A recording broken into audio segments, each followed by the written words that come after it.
Do you go to church? You know, about 60% of the American population doesn't go anywhere to church. I go to church all the time because I'm a pastor, and you can kind of see over the back of my shoulder that this is well, it's a church. You don't know what it is just yet, but it's the First Baptist Church of Lancaster, Texas. It's a suburb about 10, 15 miles from downtown Dallas, just south of I-20, and this church is historic. It's been here, right around this location, since 1867. Imagine, 2 years after the Civil War was over, this church was established. Now, I don't know if you're planning to go to church this Sunday or not, but I'm going to tell you a little bit about what's going to happen here this coming Sunday.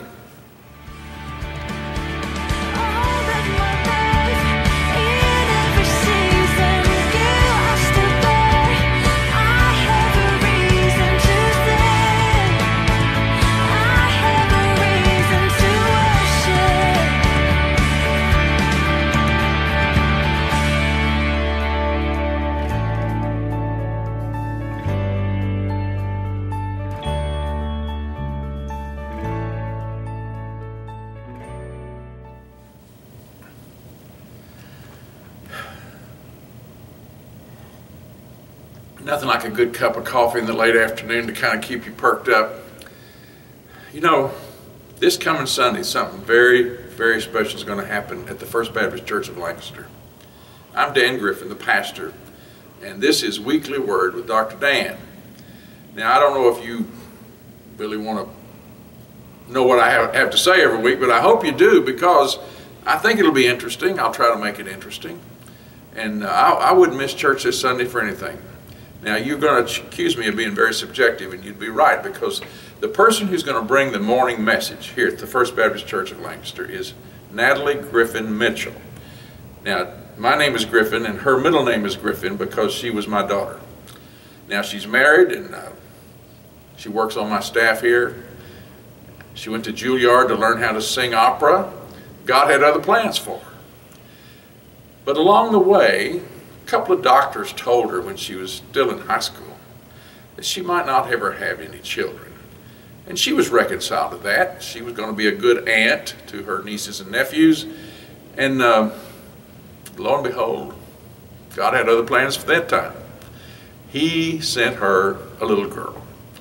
But the timing was difficult because she had just accepted the opportunity to go to New York City and study music at Juilliard, and she had to leave that little baby girl with her mother and dad, and we had her for about 15 months, and well, I'm not going to tell you anymore. What God did with her turned her life around. And the story is very dramatic and very exciting, and she's going to sing a song at the end of the sermon that really sums up the experience she had with God. You know, the Bible is just full of stories of women who weren't supposed to have children but did. Sarah, Hannah, Elizabeth. And if you don't know who those names are or the stories behind them, maybe you ought to come to Sunday school. Maybe you ought to go to church. I hope you will this Sunday. Now, we're not hard to find. In fact, I'll just tell you what you ought to do.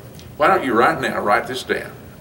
If you go to www.fblancaster.org, you will find our website.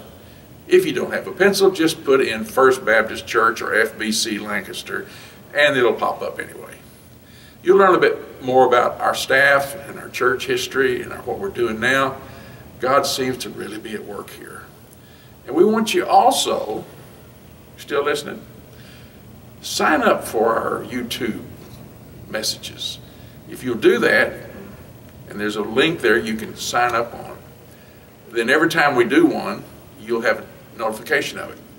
We'd really love to count you as a part of our little ministry here on YouTube. Thank you. Have a good day. Don't forget, God loves you very much. Just